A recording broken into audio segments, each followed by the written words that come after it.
Hello student, आज का जो टॉपिक होगा काइनेमेटिक्स में मोशन इन 1D।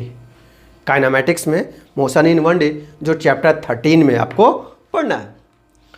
काइनेमेटिक्स में बहुत सारे टॉपिक्स को पढ़ना है, डिस्टेंस, डिस्प्लेसमेंट, ये सारे उसके वेरिएबल्स हुए। फिर काइनेमेटिक्स होता क्या है, पहले इसके बारे में हम लोग जानेंगे। तो काइन का अर्थ होता है मोशन और मैटिक्स का अर्थ होता है मैथ, यानी कि मोशन में भी मैथमेटिक्स होगा। और एक्चुअल हम लोग जानते हैं फिजिक्स 50% से अबव मैथमेटिक्स कैलकुलेशन पे डिपेंड करता है। मेरा मानना है कि फिजिक्स दो ऑब्जेक्ट के रिलेशन को एस्टेब्लिश कर देता है और फिजिक्स के काम खत्म हो जाती है, ठीक है। और वहाँ से सारे कैलकुलेशन को मैथ के माध्यम से हम लोग किया जा सकता है। तो धीरे धीरे सारे टॉपिक को हम लोग पढ़ेंगे। तो अभी हम लोग देखते हैं काइनेमेटिक्स, ठीक है। काइनेमेटिक्स में काइन का अर्थ होता है मोशन और मैटिक्स का अर्थ होता है math.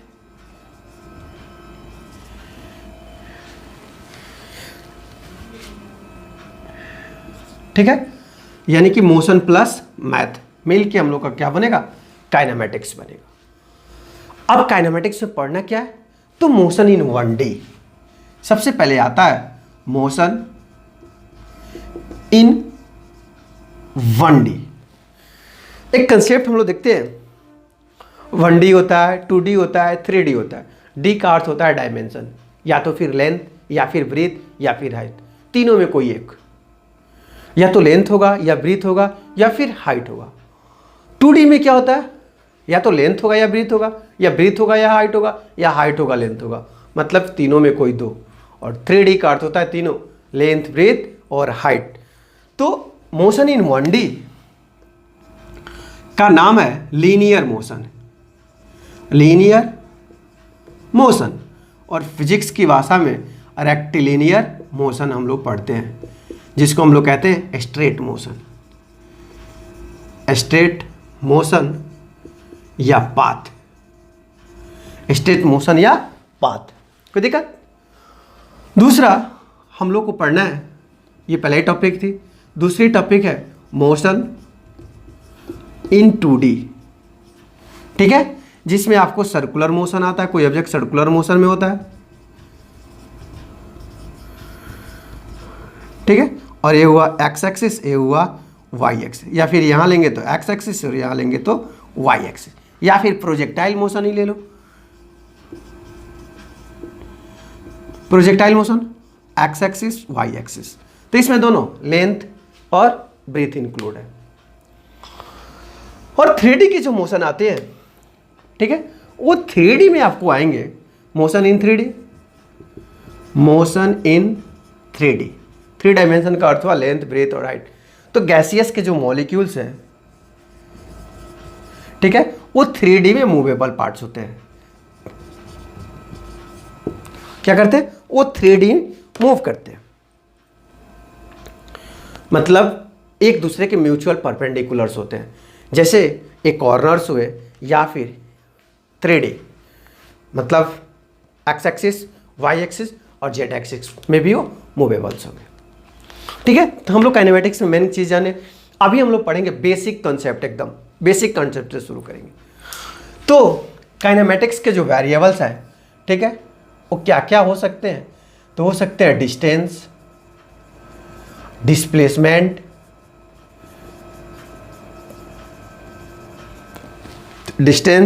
Displacement, speed, velocity, acceleration, और एक नया चीज मिलेगा jerk. Distance, displacement, speed, velocity, acceleration, और लास्ट मिलेगा जर्क। टोटल इतने वेरिएबल्स हम लोगों को पढ़ने हैं। ऑलरेडी 9th हम लोग पढ़ चुके हैं, डिस्टेंस क्या होता है, डिस्प्लेसमेंट क्या होता है, स्पीड क्या होती है, वेलोसिटी क्या होती है, एक्सीलरेशन क्या होता है। अब इसी चीज को इनिशिएट करना है। तो आज का जो टॉपिक होगा बेसिकली वो एकदम बेसिक कंसेप्ट होगा, जिसमें हम लोग पढ़ेंगे distance, displacement, speed, velocity, average speed, average velocity. Clear? इसको इरेज करें। अब हम लोग देखेंगे कि एक फर्स्ट स्टेप है डिस्टेंस और डिस्प्लेसमेंट होता क्या है। एक्चुअल डिस्टेंस और डिस्प्लेसमेंट होता क्या है, एक सिंपल हम लोग एग्जांपल्स लेते हैं। मान लीजिए कि आपका कोई पॉइंट P है और दूसरा पॉइंट Q है। P से Q तक हमको जाना है, पॉइंट P से Q तक जाना है। या तो हम डायरेक्ट जाएंगे, या फिर घूर के जाएंगे, या फिर जिगजैग मोशन में जाएंगे। ठीक है, 1 2 3, तीनों एक तरह का डिस्टेंस क्रिएट करेगा।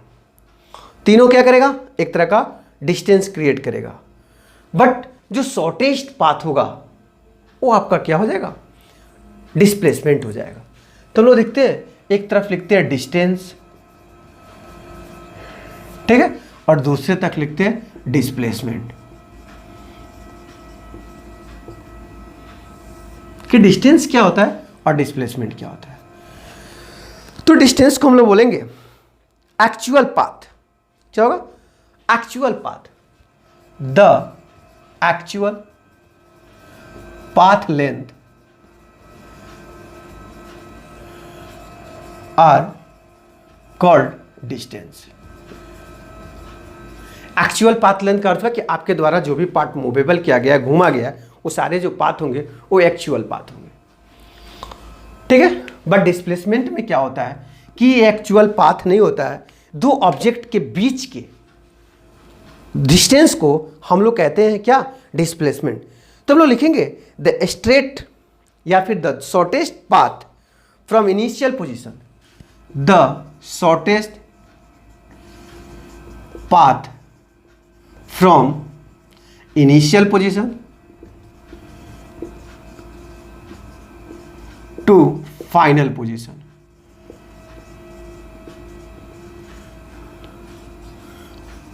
Are called displacement. मतलब कि शॉर्टेस्ट, सबसे छोटी दूरी जो आपकी होगी वो हम लोग का क्या होगा, डिस्प्लेसमेंट होगा। तो छोटी दूरी होगी तो जाहिर सी बात है इसमें डायरेक्शन होगा। तो उस कंडीशन से ये आपका वेक्टर क्वांटिटी होगा। बट इसमें कोई डायरेक्शन नहीं होगा, स्केलर क्वांटिटी होगा। वेक्टर का अर्थ हुआ कि मैग्नीट्यूड और केवल मैग्नीट्यूड होगा, डायरेक्शन नहीं होगा। और सॉरी, स्केलर का अर्थ हुआ केवल मैग्नीट्यूड होगा, डायरेक्शन नहीं होगा। वेक्टर में दोनों होगा, मैग्नीट्यूड और डायरेक्शन दोनों होगा। अब एक एग्जाम्पल जो किए, उस कंडीशंस में आपका फ्रॉम फिगर 1 भी डिस्टेंस है, 2 भी डिस्टेंस है और 3 भी डिस्टेंस है, सर्कुलर, लीनियर और जिगजैग। बट जब यहां एग्जाम्पल आप लिखते हैं फ्रॉम फिगर, तो केवल 2 जो फिगर हो रहा है वो आपका डिस्प्लेसमेंट हो रहा है। तो हमको क्या एक मिल रहा है कि लीनियर भी पाथ हो सकता है, सर्कुलर भी हो सकता है और जिगजैग भी हो सकता है। तो हम लोग लिखेंगे its path length, path is linear, circular and zigzag. इसमें होगा its path is only linear. इसका पाथ जो होगा केवल क्या होगा, लीनियर होगा। चूंकि यह एक डिस्टेंस है और ये भी एक डिस्टेंस है, तो दोनों की एसआई यूनिट क्या होगी, मीटर होगी। तो हम लोग लिखेंगे कि इट्स एसआई यूनिट जो होगी वो क्या हो जाएगा, मीटर हो जाएगा। तो लिखेंगे its SI unit metre.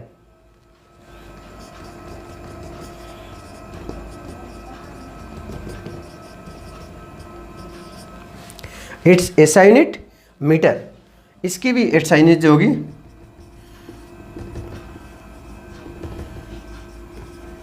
Metre होगी, जो एम से डिनोट होगी। ठीक है, जो डिस्टेंस होगा हमेशा आप देख रहे हैं क्या होगा, पॉजिटिव हो रहा है। मतलब डिस्टेंस जो होता है हमेशा पॉजिटिव होता है। अब एक दिमाग में बैठा लिए डिस्टेंस हुआ, डिस्प्लेसमेंट हुआ, लेंथ हुआ, ब्रीथ हुआ, हाइट हुआ, मनी हुआ, एज हुआ, ठीक है, ये सारे क्या आएंगे? पॉजिटिव आएंगे, ठीक है। तो एज होगा, क्या हो जाएगा? इट इज ओनली पॉजिटिव, और ये क्या हो जाएगा? It is positive, negative and zero. मतलब कि पॉजिटिव भी होगा, निगेटिव भी होगा और जीरो होगा। कोई दिक्कत? अब एक नोट करके लिखते हैं, ठीक है। डिस्टेंस एंड डिस्प्लेसमेंट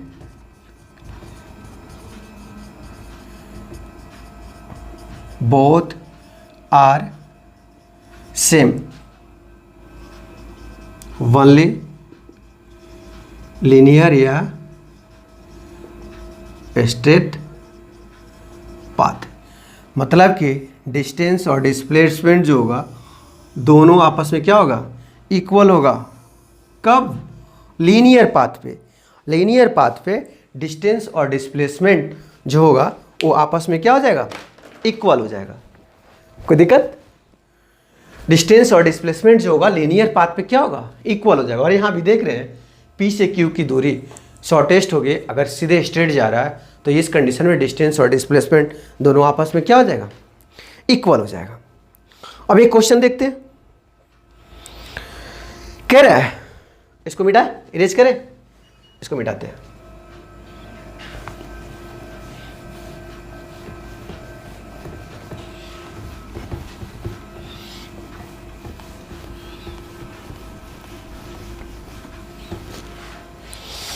क्वेश्चन हम लोग जो देखते हैं वो लिखते हैं कि क्या करेक्ट होगा?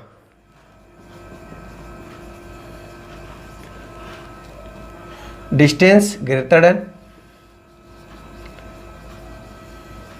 डिस्प्लेसमेंट। दूसरा, डिस्टेंस लेस देन डिस्प्लेसमेंट। तीसरा, distance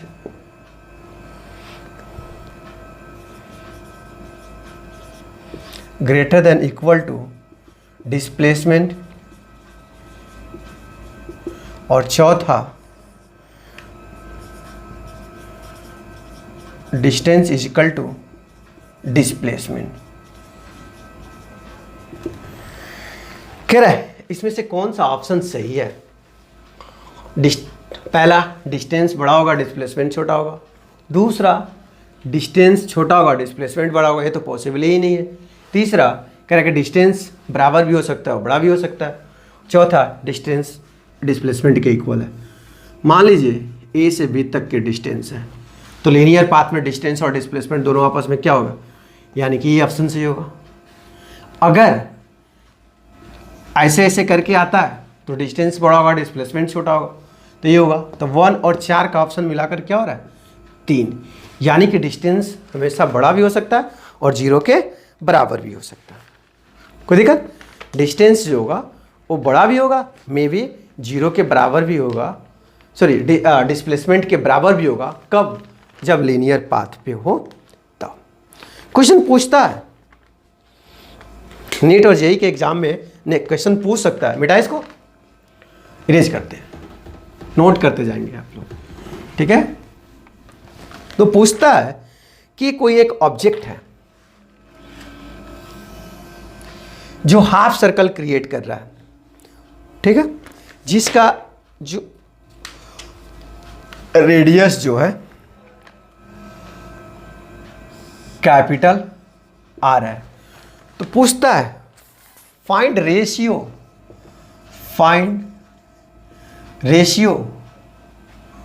between distance and displacement. Distance and displacement of half circle.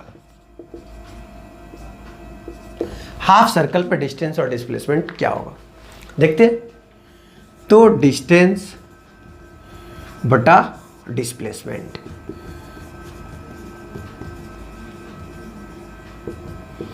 तो डिस्टेंस क्या हो जाएगा, सरकमफ्रेंस हो जाएगा। तो सरकमफ्रेंस 2 पाई r और हाफ है तो 2 बटा डिस्प्लेसमेंट, यहाँ से यहाँ r और यहाँ से r, तो क्या हो जाएगा 2r, कट गया तो पाई r बटा 2r कट गया, तो पाई बाई 2 यानी कि पाई/2 क्या हो जाएगा, पाई/2 आपका रेशियो हो जाएगा। देखिए इसको, अगला क्वेश्चन देखते हैं हम लोग।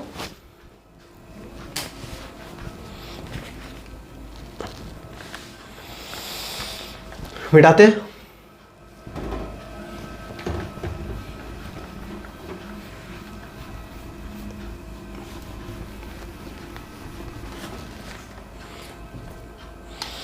एक कोई क्यूबॉइड है, क्यूबॉइड समझते हैं ना, जिसका लेंथ ब्रेथ और हाइट तीनों आपस में क्या हो, इक्वल हो।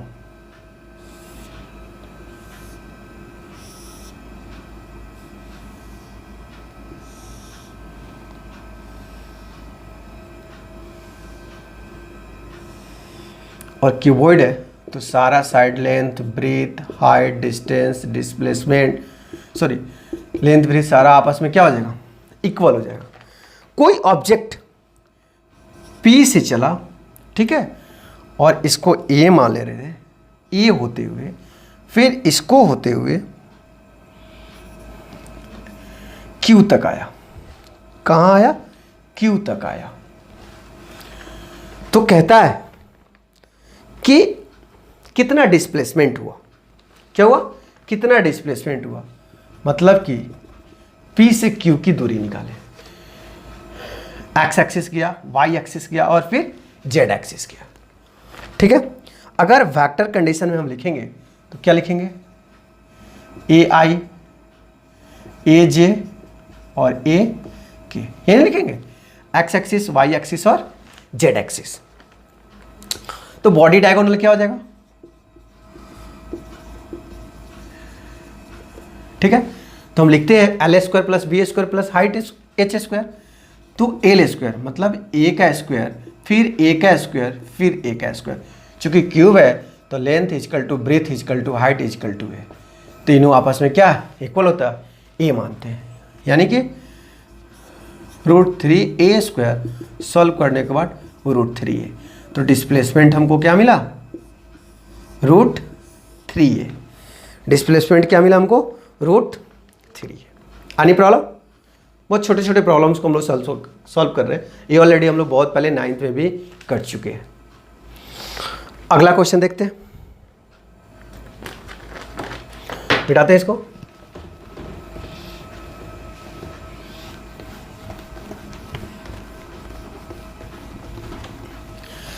कोई आपका ऑब्जेक्ट है जो सर्कुलर पाथ पे मूव कर रहा है, ठीक है, क्या है, सर्कुलर पाथ पे मूव कर रहा है। ए से वो बी तक की दूरी तय कर रहा है। मान लीजिए रेडियस ओ है, ठीक है, ये कैपिटल आ, रेडियस आ रहा है, तो कह रहा है कि डिस्प्लेसमेंट कितना होगा, find displacement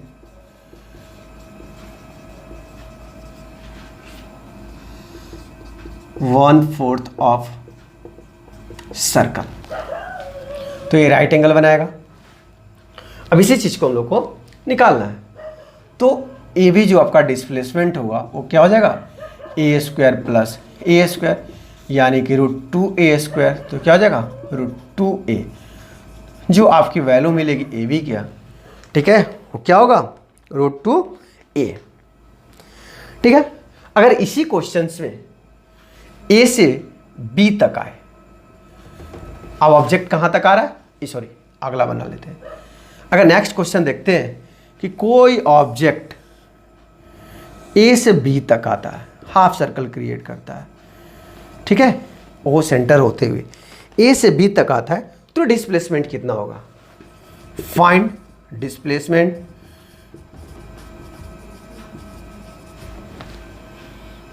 at half circle.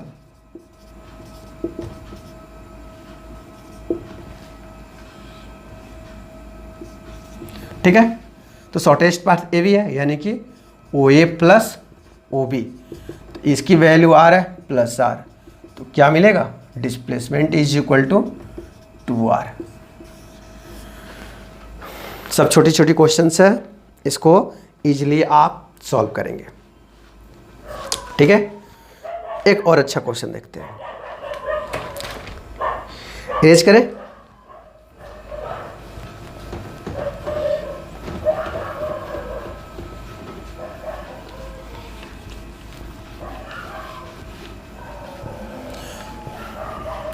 Pause करके नॉमरिकल्स को हम लोग बनाएंगे, बहुत इजी नॉमरिकल्स है। कह रहा है कोई ऑब्जेक्ट एक सर्कुलर पाथ पे मूव कर रहा है और वो किसी एंगल पे, मान लीजिए ए एंगल आपका 120 डिग्री है, पी से वो क्यू की दूरी तय कर रहा है ओ होते हुए। तो कह रहा है फाइंड डिस्प्लेसमेंट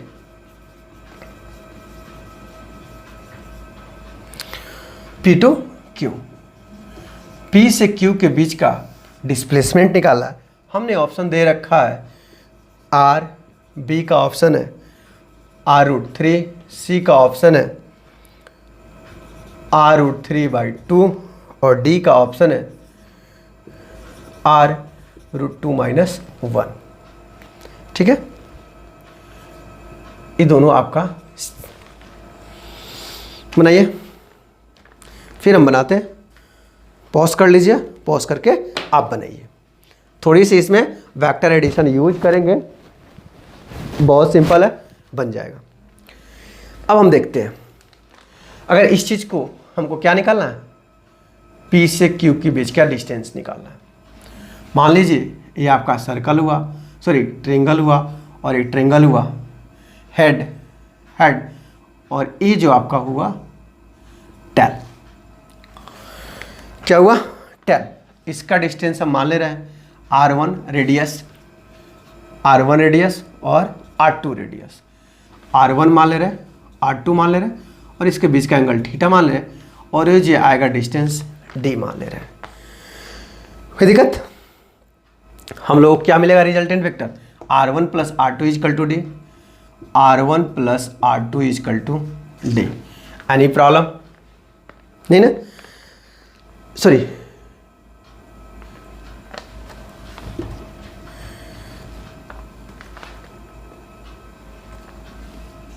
हेड टेल, तो ये आपका रिजल्टेंट वेक्टर हुआ, मतलब कि R1 plus D is equal to R2। ऐसा भाई क्यों? चूंकि रिजल्टेंट वेक्टर में टेल हेड, अब इसका टेल और टेल टू हेड, तो हेड टेल और टेल टू हेड, तो रिजल्टेंट वेक्टर क्या हुआ? ये हुआ आपका रिजल्टेंट वेक्टर। इसको मिटाते हैं। ठीक है, अब आप कुछ याद कीजिए। हम यहाँ से D का अगर वैल्यू निकालेंगे तो D is equal to R2 minus R1। अगर मॉडुलस निकालेंगे तो क्या हो जाएगा? रूट अंडर R2 का स्क्वायर प्लस R1 का square minus 2R1 R2 cos theta. कोई problem? R1 R2 cos theta, और R1 R2 यहाँ क्या है? R1 is equal to R2 is equal to R, चूँकि वो सारा रेडियस है और आपस में इक्वल है, तो हम लिख सकते हैं रूट अंडर R का स्क्वायर प्लस R का square minus 2R cos 120 degree. क्यों? थीटा की वैल्यू आपको क्या है? 120 डिग्री है, या फिर आप डायरेक्ट थीटा ही पुट करें। अभी तो आप फाइनल रिजल्ट निकाल रहे हैं, तो कॉस थीटा ही पुट करेंगे। क्या मिलेगा? 2R square minus 2R square cos theta, root under 2R square common हो जाएगा, 1 minus cos theta. Any problem? और आप पढ़े हैं कि 1 माइनस कॉस थीटा का जो वैल्यू होता है वो 2 sine square theta by 2। Trigo में पढ़े आप, 1 माइनस कॉस थीटा का जो वैल्यू होता है वो 2 साइन स्क्वायर थीटा बाई 2 होता है। तो हम इसको क्या लिख सकते हैं, तो हम इसको लिख सकते हैं 2r² into 2 sine square theta बटा 2। ठीक है, तो 2 भी बाहर आ जाएगा, r भी बाहर आ जाएगा और साइन थीटा बाई 2 भी बाहर आ जाएगा।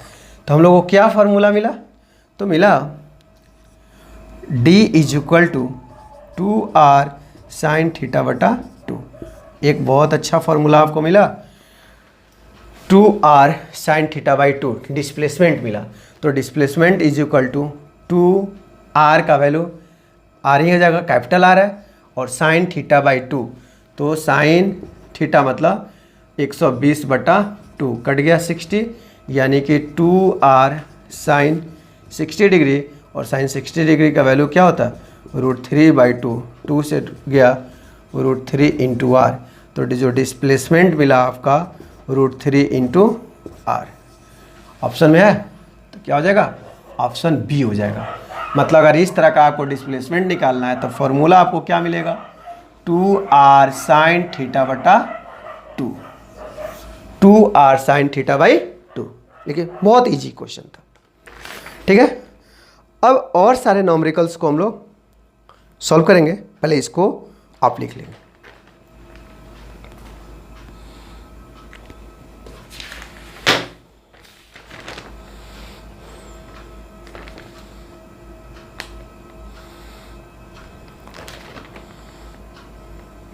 बेटा अब हम लोग कुछ नॉमरिकल सॉल्व करेंगे और सारे एग्जांपल्स को सॉल्व करेंगे।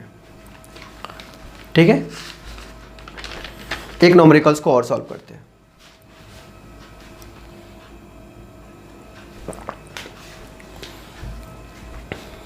क्वेश्चन कह रहा है कि a particle moves along a circle of radius r, it starts from A and moves in anti-clockwise direction। मतलब कि एक पार्टिकल है जो एंटी क्लॉकवाइज डायरेक्शन में मूव कर रहा है। एंटी क्लॉकवाइज डायरेक्शन हुआ, पॉइंट ए से मूव कर रहा है। ठीक है, कैलकुलेट A to B। ठीक है, इस तरह का एक फोटो दिया हुआ है।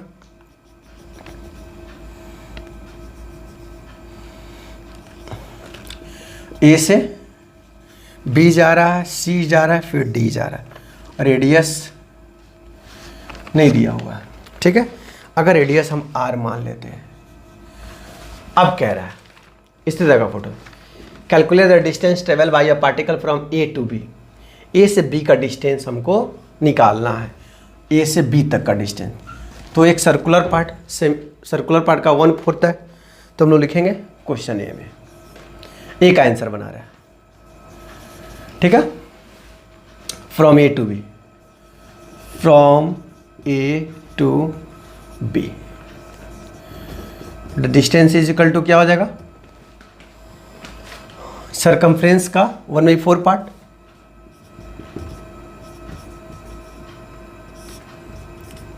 यानी कि 2πr, r कितना है कैपिटल है, बटा 4 कट गया 2, यानी कि πr बटा 2, πr बटा 2।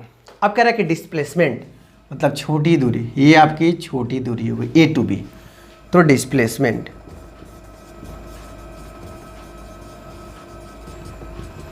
ए भी मिल रहा है, तो क्या हो जाएगा, राइट एंगल का एंगल बनाएगा। तो r² और ये भी आपका r है, तो r², तो क्या हो जाएगा 2√r², यानी कि 2√2r। डिस्प्लेसमेंट मिल गया। एनी प्रॉब्लम, ये क्वेश्चन ये था। अब कह रहा है क्वेश्चन बी में A to C, A से C तक निकालना है। बेटा इसको लिख लीजिए। ठीक है, अब A to C देखते हैं। Question number B, A to C, तो ये जो सरकमफ्रेंस होगा डिस्टेंस में, ठीक है, क्या हो जाएगा, हाफ सरकमफ्रेंस होगा, तो सरकमफ्रेंस बाई 2, यानी कि 2πr बटा 2 कट गया πr। ठीक है, और displacement shortest path A to C, A to C मतलब कि A से C तक आ रहा है, AC, तो R प्लस R, यानी कि 2r। Any problem? ठीक है, अब इसका सी नंबर देखते हैं। ए टू डी आ रहा है, कहाँ आ रहा है? ए टू डी आ रहा है, इसको मिटा दे। इसको हम केवल मिटाकर ए टू डी कर ले रहे हैं। ठीक है, ए टू डी, ये भी सर्कल का 3/4 पार्ट कर रहा है, तो हम यहाँ सादे सिंपल क्या लिखेंगे? 3/4 पार्ट। इसको मिटा देंगे, यानी कि 3/4 इंटू 2πr कट गया, तो क्या हो जाएगा? 3/2πr। कोई दिक्कत? अब कह रहे हैं कि डिस्प्लेसमेंट निकाले, तो आपकी जो डिस्प्लेसमेंट हो जाएगी, और डिस्प्लेसमेंट क्या हो जाएगा? यही ना पार्ट होगा, शॉर्टेस्ट, मतलब कि AD। तो AD के लिए हम क्या लिखेंगे? r का स्क्वायर, r का स्क्वायर, r का स्क्वायर प्लस r का स्क्वायर। ठीक है, तो √2r², यानी कि √2 इंटू r। कोई दिक्कत? अब लास्ट है D, A टू D निकालना, सॉरी 1 कंप्लीट रिवॉल्यूशन, मिटा रहे इसको। 1 कंप्लीट रिवॉल्यूशन,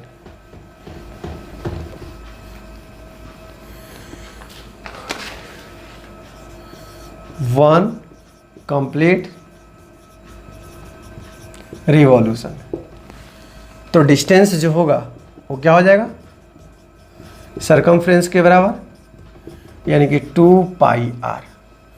और डिस्प्लेसमेंट जो हो जाएगा वो 0 हो जाएगा, क्योंकि no more distance, no more distance. वो ए तक से चला और फिर ए तक ही आ गया, कोई डिस्टेंस नहीं बची, कोई इसके पास दूरी नहीं बची, इसलिए डिस्प्लेसमेंट उसकी क्या हो गई? 0 हो गई। हमने आज पढ़ा जो बेसिक चीज़ पढ़ा, बेसिक टॉपिक पढ़ा। सबसे पहले काइनेमेटिक्स के बारे में समझे कि काइनेमेटिक्स होता क्या है। काइनेमेटिक्स में मोशन इन 1D पढ़े। 1D को हम लोग रेक्टिलिनियर मोशन या फिर लीनियर मोशन, दूसरे भाषा में स्ट्रेट मोशन कहते हैं, स्ट्रेट पाथ कहते हैं। मोशन इन 2D देखे, 3D देखे। अब इसमें हम लोग को बेसिकली जो पढ़ना था डिस्टेंस, डिस्प्लेसमेंट, स्पीड, हमने आज जो टॉपिक आज का ख़त्म किया या हम लोग पढ़े, और डिस्टेंस और डिस्प्लेसमेंट का टॉपिक था। बहुत इंटरेस्टिंग टॉपिक था। ठीक है, कहीं से कोई हम लोग को अगर प्रॉब्लम हो तो फिर आप कमेंट्स करते रहिए। हम लोग अगले क्लास में अभी का जो सीरीज आपको काइनेमेटिक्स का मिलेगा, बहुत इंपॉर्टेंट, जो IIT और मेंस में भी ऐसे छोटे छोटे क्वेश्चन पूछते रहते हैं। अगला जो सीरीज काइनेमेटिक्स में हम लोगों को मिलेगा स्पीड और वेलोसिटी का होगा। ठीक है, उसके बाद थोड़े से हम लोग मैथमेटिकल्स टूल्स पढ़ेंगे। तो कल का जो क्लास हम लोगों को मिलेगा वो स्पीड और वेलोसिटी, ठीक है, और अलग से एक लेक्चर आपको मिलेगा मैथमेटिकल टूल्स। ठीक है, तो now enjoy, take care, thank you.